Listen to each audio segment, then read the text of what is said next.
Folks, we need to get ready because Israel has been a nation since 1948.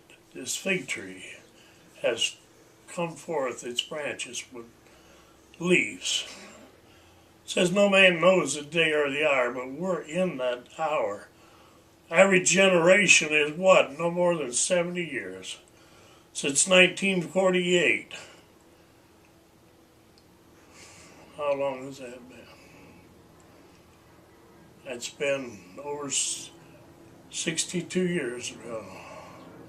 And you put 7 years of tribulation time in that generation shall not come to pass. He's talking about this hour, folks. We're living in the last hours.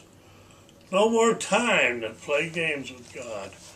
Don't want to be left behind. Don't want to be in His judgment. Find Him while you're still in the grace period. Trust Him. Don't lean on your own understanding. For He is your source, not man, not your doctor, not your lawyer, not your preacher, not your whoever.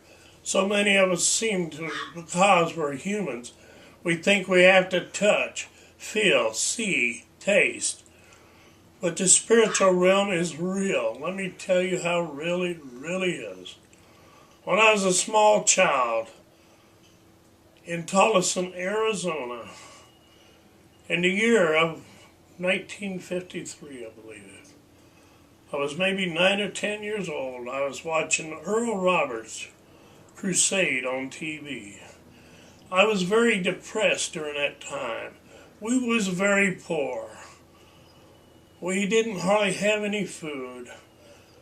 I just thought, and the tears started streaming from my eyes, that I felt so hopeless and no reason. Why am I alive? Why am I even living if we have to undergo so many struggles?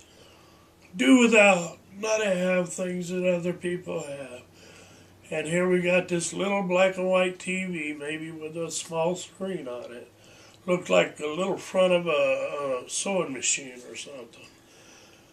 And all of a sudden, I seen Christ as a vision coming into my eyes. And I seen the most beautiful eyes that I could not describe before my eyes.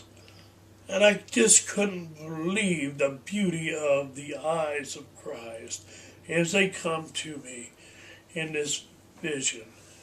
And I said, my Lord, it's just like all that depression, all that was within me was so lifted from me. And all I could see is those beautiful eyes. So folks, I have seen a vision of Christ.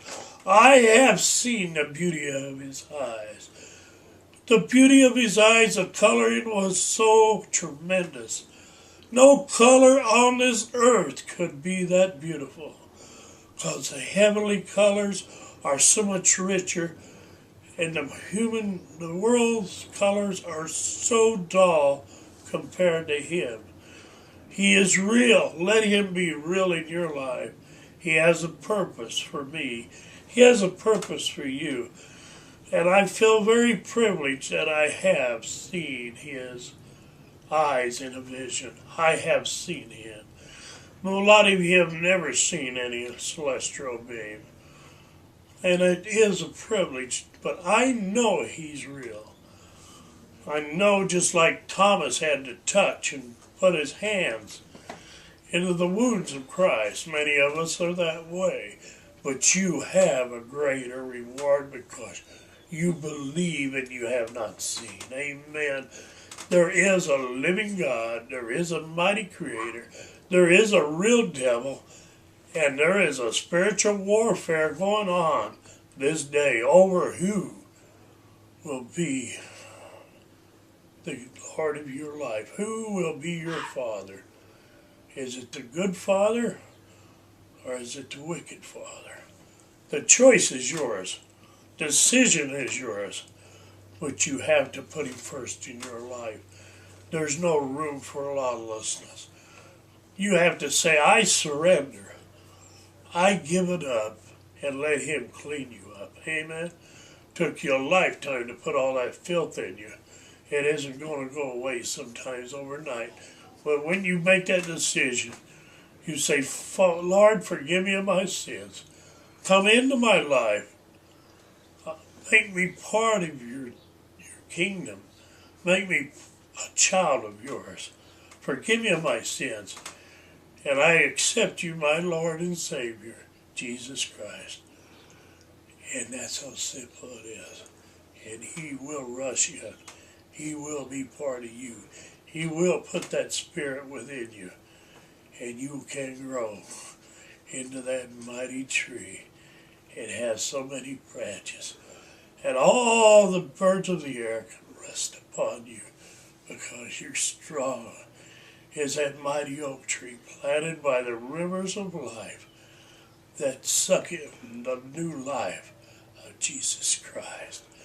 And Yeshua within you, the Spirit of the living God. His word will never pass away, for he is the King of Kings. He is the Lord of life. If you just let him, but you've got to say, I surrender. You are my Lord. You are my God. I will not veer to the right or to the left, because you have directed my path. You are my leader. When I was down, you lifted me up and carried me across the valley. When I was high upon the mountain, you was there to help me down. When life seems so strenuously, when it's overwhelming, you was there to lead me out. When I was in that dark tunnel, it seemed like no hope or no light. Then I seen that glimmer of light at the end of the tunnel. You was there. Folks, I'm telling you, he'll never leave you. He'll never forsake you. He said, behold, I am always with you. He said he'll stick to you closer than a brother. Folks, you need to put your burdens on him, because he can bear them. If you're overwhelmed in life and don't know what to do, just cry out. Don't know what else to say, just say, Jesus. Jesus, help me. Yeshua, help me. My God, my Lord, there is none like you. I will praise you in the morning. I will praise you at noon. I will praise you in the evening. I will praise you when I sleep. I will dream of heavenly things. Excuse me. Need to turn it around, folks. There is a better way.